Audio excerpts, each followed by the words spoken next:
Thank you, Mr. Gillies. Can I ask you whether your policies that you've described over the last 2 days contain anything about the provision of an apology where there's been institutional fault? Our policies don't contain that, no. And is something such as an apology ever given on a case-by-case basis? So you've talked a lot about dealing with things on a case-by-case basis. Is apology ever provided in those circumstances? We would be very happy to look at the facts and see if an apology is necessary or called for. Thank you.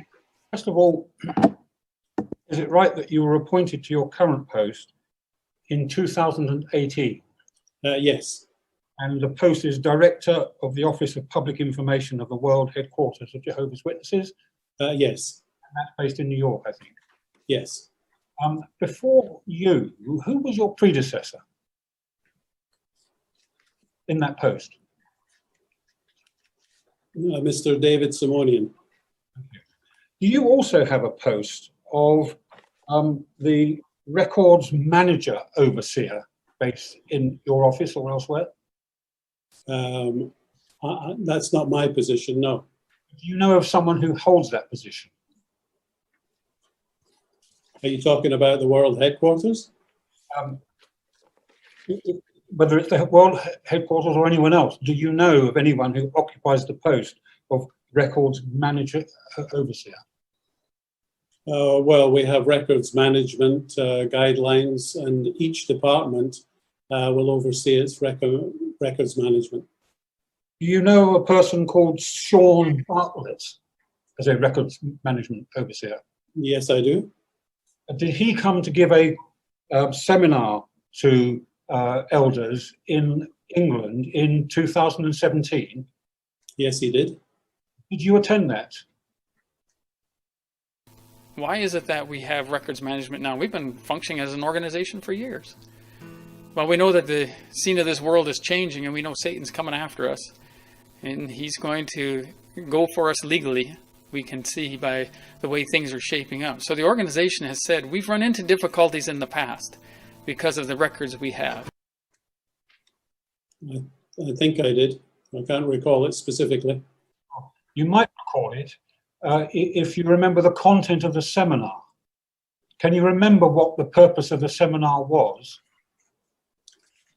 To help us to make sure that our record keeping was up to date with legislation, and that we weren't keeping unnecessary documents.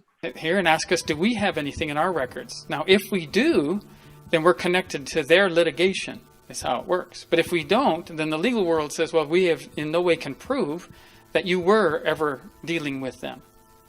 Not keeping unnecessary documents. Do you mean that he advised you to get rid of some documents?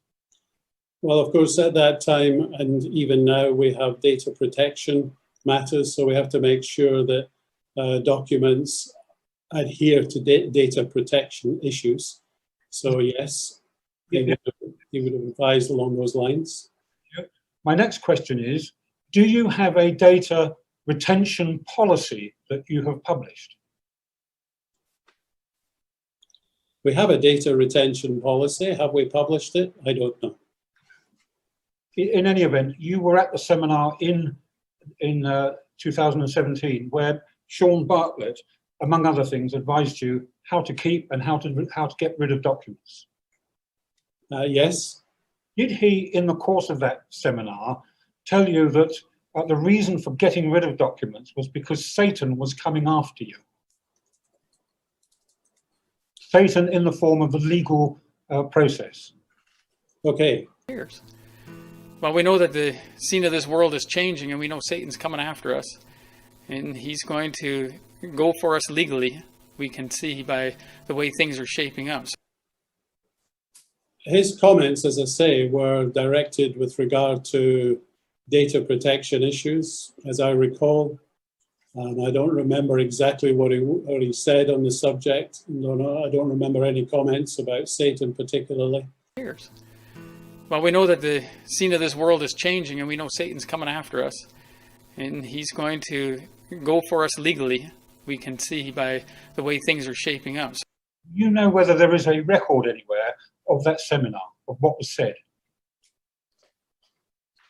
I'd have to find out for you. Do that and please let us know. Thank you very much.